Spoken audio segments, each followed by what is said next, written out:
We're now going to look at column text in a little more depth, if you'll pardon the pun. Now, we've got our multi-line text on the drawing here. I'm going to highlight it, double-click on it, and bring up our text editing area and also our text editor tab there in the ribbon. Now, at the moment, I've got the column set to 2 static columns. If I go up to the Insert panel here and click on Columns, you'll see I've got static columns there, and I've got 2 ticked, like so.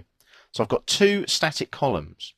What that means is if I change the height of the column here, like we did in the previous exercise, you'll see the column height change. But look, as soon as the columns get smaller, any text that is outside of those 2 columns gets stuck here at the bottom of the right-hand column.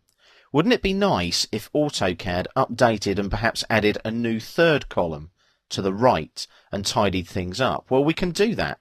Let's just change here, so this goes back to where it was before, like so.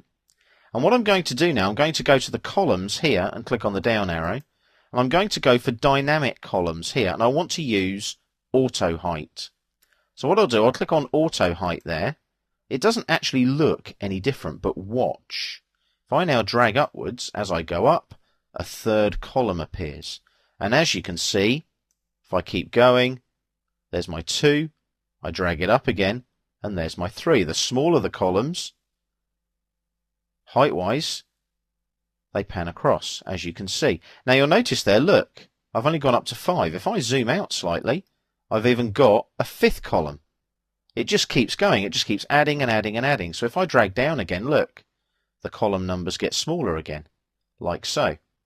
So as I go up, they get bigger, and more columns appear. That's what dynamic columns do. They're extremely useful if you've got a lot of notes text to add to your drawing.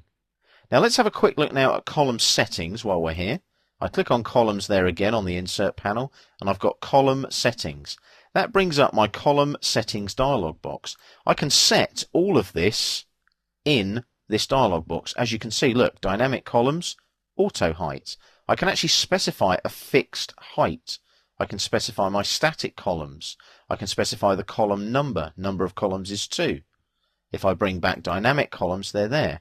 So I can set column, I can set the gutter of the column, which is this bit underneath. As you can see, all the settings are there, ready for me to use. I just need to know where they are. So as you can see, columns, extremely useful in multi-line text, especially when you set the dynamic setting like so.